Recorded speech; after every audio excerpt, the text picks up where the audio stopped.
بسم اللہ الرحمن الرحیم۔ شروع اللہ کے نام سے جو بڑا مہربان نہایت رحم والا ہے۔ سب تعریف اللہ ہی کے لیے ہے جو سب چیزوں کا مالک ہے، یعنی وہ کہ جو کچھ آسمانوں میں ہے اور جو کچھ زمین میں ہے سب اسی کا ہے، اور آخرت میں بھی اسی کی تعریف ہے، اور وہ حکمت والا ہے، خبردار ہے۔ جو کچھ زمین میں داخل ہوتا ہے اور جو اس میں سے نکلتا ہے، اور جو آسمان سے اترتا ہے اور جو اس پر چڑھتا ہے، سب اس کو معلوم ہے، اور وہ مہربان ہے، بخشنے والا ہے۔ اور کافر کہتے ہیں کہ قیامت کی گھڑی ہم پر نہیں آئے گی۔ کہہ دو کیوں نہیں آئے گی؟ میرے پروردگار کی قسم وہ تم پر ضرور آ کر رہے گی۔ وہ پروردگار غیب کا جاننے والا ہے، ذرہ بھر چیز بھی اس سے پوشیدہ نہیں، نہ آسمانوں میں اور نہ زمین میں، اور کوئی چیز ذرے سے بھی چھوٹی یا بڑی نہیں مگر کتاب روشن میں لکھی ہوئی ہے، اس لیے کہ جو لوگ ایمان لائے اور عمل نیک کرتے رہے ان کو بدلہ دے۔ یہی ہیں جن کے لیے بخشش اور عزت کی روزی ہے، اور جنہوں نے ہماری آیتوں کے بارے میں ہمیں ہرانے کی کوشش کی ان کے لیے سخت درد دینے والے عذاب کی سزا ہے۔ اور جن لوگوں کو علم دیا گیا ہے وہ جانتے ہیں کہ جو قرآن تمہارے پروردگار کی طرف سے تم پر نازل ہوا ہے وہ یقیناً حق ہے، اور اس اللہ کا رستہ بتاتا ہے جو غالب ہے، قابل تعریف ہے۔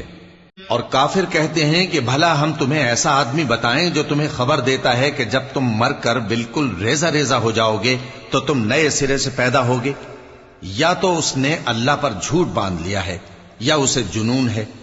بات یہ ہے کہ جو لوگ آخرت پر ایمان نہیں رکھتے وہ آفت اور پرلے درجے کی گمراہی میں پڑے ہیں۔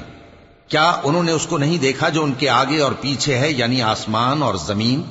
اگر ہم چاہیں تو ان کو زمین میں دھسا دیں یا ان پر آسمان کے ٹکڑے گرا دیں، اس میں ہر بندے کے لیے جو رجوع کرنے والا ہے ایک نشانی ہے۔ اور ہم نے داؤد کو اپنی طرف سے برتری بخشی تھی اور کہا تھا اے پہاڑوں ان کے ساتھ تسبیح کرو، اور پرندوں کو ان کا مسخر کر دیا، اور ان کے لیے ہم نے لوہے کو نرم کر دیا کہ کشادہ زرہیں بناؤ اور کڑیوں کو اندازے سے جوڑو، اور نیک عمل کرو، جو عمل تم کرتے ہو میں ان کو دیکھنے والا ہوں۔ اور ہوا کو ہم نے سلیمان کے تابع کر دیا تھا، اس کی صبح کی منزل 1 مہینے کی راہ ہوتی اور شام کی منزل بھی مہینے بھر کی ہوتی۔ اور ان کے لیے ہم نے تانبے کا چشمہ بہا دیا تھا، اور جنوں میں سے ایسے تھے جو ان کے پروردگار کے حکم سے ان کے آگے کام کرتے تھے، اور جو کوئی ان میں سے ہمارے حکم کے خلاف کرے گا اس کو ہم جہنم کی آگ کا مزہ چکھائیں گے۔ وہ جو چاہتے یہ ان کے لیے بناتے، یعنی قلعے اور تصویریں اور بڑے بڑے لگن جیسے تالاب اور دیگیں جو ایک ہی جگہ رکھی رہیں۔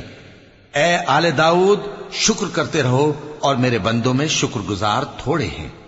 پھر جب ہم نے ان کے لیے موت کا حکم صادر کیا تو کسی چیز سے ان کا مرنا معلوم نہ ہوا مگر گھن کے کیڑے سے جو ان کے عصا کو کھاتا رہا۔ پھر جب وہ گر پڑے تب جنوں کو معلوم ہوا اور کہنے لگے کہ اگر وہ غیب جانتے ہوتے تو ذلت کی تکلیف میں نہ رہتے۔ اہل سبا کے لیے ان کے وطن میں ایک نشانی تھی، یعنی 2 باغ، ایک داہنی طرف اور ایک بائیں طرف۔ کہا گیا کہ اپنے پروردگار کا رزق کھاؤ اور اس کا شکر کرو، یہاں تمہارے رہنے کو یہ پاکیزہ علاقہ ہے اور وہاں بڑا بخشنے والا مالک۔ تو انہوں نے شکر گزاری سے منہ پھیر لیا، پس ہم نے ان پر بند توڑ سیلاب چھوڑ دیا، اور انہیں ان کے باغوں کے بدلے 2 ایسے باغ دیے جن کے میوے بدمزہ تھے اور جن میں کچھ تو جھاؤ کے پیڑ تھے اور تھوڑی سی بیریاں۔ یہ ہم نے ان کو ناشکری کی سزا دی، اور ہم سزا ناشکرے ہی کو دیا کرتے ہیں۔ اور ہم نے ان کے اور ملک شام کی ان بستیوں کے درمیان جن میں ہم نے برکت دی تھی ایک دوسرے کے متصل دیہات بنائے تھے جو سامنے نظر آتے تھے، اور ان میں آمد و رفت کا اندازہ مقرر کر دیا تھا کہ رات دن بے خوف و خطر چلتے رہو۔ تو انہوں نے دعا کی کہ اے پروردگار ہماری مسافتوں میں دوری پیدا کر دے، اور اس سے انہوں نے اپنے حق میں ظلم کیا، تو ہم نے انہیں نابود کر کے داستان بنا دیا اور انہیں بالکل منتشر کر دیا۔ اس میں ہر صابر و شاکر کے لیے نشانیاں ہیں۔ اور شیطان نے ان کے بارے میں اپنا خیال سچ کر دکھایا کہ مومنوں کی ایک جماعت کے سوا وہ اس کے پیچھے چل پڑے، اور اس کا ان پر کچھ زور نہ تھا، مگر ہمارا مقصود یہ تھا کہ جو لوگ آخرت میں شک رکھتے ہیں ان سے ان لوگوں کو جو اس پر ایمان رکھتے ہیں ممتاز کر دیں۔ اور تمہارا پروردگار ہر چیز پر نگہبان ہے۔ کہہ دو کہ جن کو تم اللہ کے سوا معبود خیال کرتے ہو ان کو بلاؤ، وہ آسمانوں اور زمین میں ذرہ بھر چیز کے بھی مالک نہیں ہیں، اور نہ ان میں ان کی شرکت ہے، اور نہ ان میں سے کوئی اللہ کا مددگار ہے، اور اللہ کے ہاں کسی کے لیے سفارش فائدہ نہ دے گی مگر اس کے لیے جس کے بارے میں وہ اجازت بخشے، یہاں تک کہ جب ان کے دلوں سے اضطراب دور کر دیا جائے گا تو کہیں گے کہ تمہارے پروردگار نے کیا فرمایا ہے؟ فرشتے کہیں گے کہ حق فرمایا ہے، اور وہ عالی رتبہ ہے، گرامی قدر ہے۔ پوچھو کہ تم کو آسمانوں اور زمین سے کون رزق دیتا ہے؟ کہو کہ اللہ، اور ہم یا تم یا تو سیدھے رستے پر ہیں یا کھلم کھلا گمراہی میں۔ کہہ دو کہ نہ ہمارے گناہوں کی تم سے پرسش ہوگی اور نہ تمہارے اعمال کی ہم سے پرسش ہوگی۔ کہہ دو کہ ہمارا پروردگار ہم کو جمع کرے گا، پھر ہمارے درمیان انصاف کے ساتھ فیصلہ کر دے گا، اور وہ خوب فیصلہ کرنے والا ہے، صاحب علم ہے۔ کہو کہ مجھے وہ لوگ تو دکھاؤ جن کو تم نے اللہ کا شریک بنا کر اس کے ساتھ ملا رکھا ہے۔ کوئی نہیں، بلکہ وہی اللہ غالب ہے، حکمت والا ہے۔ اور اے محمد صلی اللہ علیہ وآلہ وسلم، ہم نے تم کو تمام لوگوں کے لیے خوشخبری سنانے والا اور ڈرانے والا بنا کر بھیجا ہے، لیکن اکثر لوگ نہیں جانتے، اور کہتے ہیں اگر تم سچ کہتے ہو تو بتاؤ یہ قیامت کا وعدہ کب پورا ہوگا؟ کہہ دو کہ تم سے ایک ایسے دن کا وعدہ ہے جس سے نہ ایک گھڑی پیچھے رہو گے اور نہ آگے بڑھو گے۔ اور جو کافر ہیں وہ کہتے ہیں کہ ہم نہ تو اس قرآن کو مانیں گے اور نہ ان کتابوں کو جو اس سے پہلے کی ہیں، اور کاش ان ظالموں کو تم اس وقت دیکھو جب یہ اپنے پروردگار کے سامنے کھڑے ہوں گے اور ایک دوسرے پر الزام دھر رہے ہوں گے۔ جو لوگ کمزور سمجھے جاتے تھے وہ بڑے لوگوں سے کہیں گے کہ اگر تم نہ ہوتے تو ہم ضرور ایمان لے آتے۔ جو لوگ بڑے بن بیٹھے تھے وہ کمزوروں سے کہیں گے کہ بھلا ہم نے تم کو ہدایت سے جب وہ تمہارے پاس آ چکی تھی روکا تھا؟ نہیں، بلکہ تم ہی گناہگار تھے۔ اور کمزور لوگ ان بڑے لوگوں سے کہیں گے نہیں، بلکہ تمہاری رات دن کی چالوں نے ہمیں روک رکھا تھا جب تم ہم سے کہتے تھے کہ ہم اللہ سے کفر کریں اور اس کا شریک بنائیں۔ اور جب وہ عذاب کو دیکھیں گے تو دل میں پشیمان ہوں گے، اور ہم کافروں کی گردنوں میں توق ڈال دیں گے۔ بس جو اعمال وہ کرتے تھے انہی کا ان کو بدلہ ملے گا۔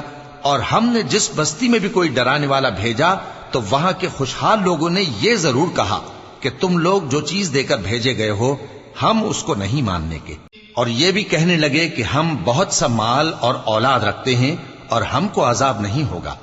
کہہ دو کہ میرا رب جس کے لیے چاہتا ہے روزی فراخ کر دیتا ہے اور جس کے لیے چاہتا ہے تنگ کر دیتا ہے، لیکن اکثر لوگ نہیں جانتے۔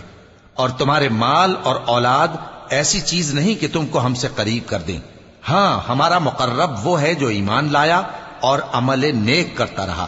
ایسے ہی لوگوں کو ان کے اعمال کے سبب دگنا بدلہ ملے گا، اور وہ امن و چین سے بلند و بالا عمارتوں میں رہیں گے۔ جو لوگ ہماری آیتوں کے سلسلے میں ہمیں ہرانے کی کوشش کرتے ہیں وہ گرفتار عذاب کیے جائیں گے۔ کہہ دو کہ میرا پروردگار اپنے بندوں میں سے جس کے لیے چاہتا ہے روزی فراخ کر دیتا ہے اور جس کے لیے چاہتا ہے تنگ کر دیتا ہے، اور تم جو چیز خرچ کرو گے وہ اس کا تمہیں عوض دے گا، وہ سب سے اچھا رزق دینے والا ہے۔ اور جس دن وہ ان سب کو جمع کرے گا پھر فرشتوں سے فرمائے گا کیا یہ لوگ تم کو پوجا کرتے تھے؟ وہ کہیں گے تو پاک ہے، تو ہی ہمارا دوست ہے، نہ کہ یہ، بلکہ یہ جنات کو پوجا کرتے تھے اور اکثر انہی کو مانتے تھے۔ تو آج تم میں سے کوئی کسی کو نفع اور نقصان پہنچانے کا اختیار نہیں رکھتا، اور ہم ظالموں سے کہیں گے کہ اب دوزخ کے عذاب کا جس کو تم جھوٹ سمجھتے تھے مزہ چکھو۔ اور جب ان کو ہماری روشن آیتیں پڑھ کر سنائی جاتی ہیں تو کہتے ہیں یہ ایک ایسا شخص ہے جو چاہتا ہے کہ جن چیزوں کی تمہارے باپ دادا پرستش کیا کرتے تھے ان سے تم کو روک دے۔ اور یہ بھی کہتے ہیں کہ یہ قرآن محض جھوٹ ہے جو اپنی طرف سے بنا لیا گیا ہے، اور کافروں کے پاس جب حق آیا تو اس کے بارے میں کہنے لگے کہ یہ تو کھلا جادو ہے۔ اور ہم نے نہ تو ان مشرکوں کو کتابیں دیں جن کو یہ پڑھتے ہوں، اور اے نبی صلی اللہ علیہ وآلہ وسلم نہ تم سے پہلے ان کی طرف کوئی ڈرانے والا بھیجا، اور جو لوگ ان سے پہلے تھے انہوں نے تکذیب کی تھی، اور جو کچھ ہم نے ان کو دیا تھا یہ اس کے 10ویں حصے کو بھی نہیں پہنچے۔ پھر انہوں نے میرے پیغمبروں کو جھٹلایا، سو میرا عذاب کیسا ہوا۔ کہہ دو کہ میں تمہیں صرف ایک بات کی نصیحت کرتا ہوں کہ تم اللہ کے لیے دو دو اور اکیلے اکیلے کھڑے ہو جاؤ، پھر غور کرو تمہارے رفیق یعنی اس نبی صلی اللہ علیہ وآلہ وسلم کو کسی طرح کا جنون نہیں، یہ تو تم کو سخت عذاب کے آنے سے پہلے ڈرانے والے ہیں۔ کہہ دو کہ میں نے تم سے کچھ صلہ مانگا ہو تو وہ تمہارا، میرا صلہ اللہ ہی کے ذمے ہے اور وہ ہر چیز سے خبردار ہے۔ کہہ دو کہ میرا پروردگار اوپر سے حق ہی نازل کرتا ہے اور وہ غیب کی باتوں کا جاننے والا ہے۔ کہہ دو کہ حق آ چکا اور باطل نہ تو پہلے کچھ کر سکتا ہے اور نہ دوبارہ کچھ کرے گا۔ کہہ دو کہ اگر میں گمراہ ہوں تو میری گمراہی کا ضرر مجھی کو ہے، اور اگر ہدایت پر ہوں تو یہ اس وحی کے طفیل ہے جو میرا پروردگار میری طرف بھیجتا ہے، بے شک وہ سننے والا ہے، نزدیک ہے۔ اور کاش تم دیکھو جب یہ گھبرا جائیں گے تو عذاب سے بچ نہیں سکیں گے اور نزدیک ہی سے پکڑ لیے جائیں گے اور کہیں گے کہ ہم اس پر ایمان لے آئے، اور اب اتنی دور سے ان کا ہاتھ ایمان کے لینے کو کیسے پہنچ سکتا ہے، جبکہ پہلے تو اس کا انکار کرتے رہے اور بن دیکھے دور ہی سے اٹکل کے تیر چلاتے رہے، اور ان میں اور ان کی خواہشوں میں پردہ حائل کر دیا گیا، جیسا کہ پہلے ان کے ہم جنسوں سے کیا گیا، وہ بھی الجھن میں ڈالنے والے شک میں پڑے ہوئے تھے۔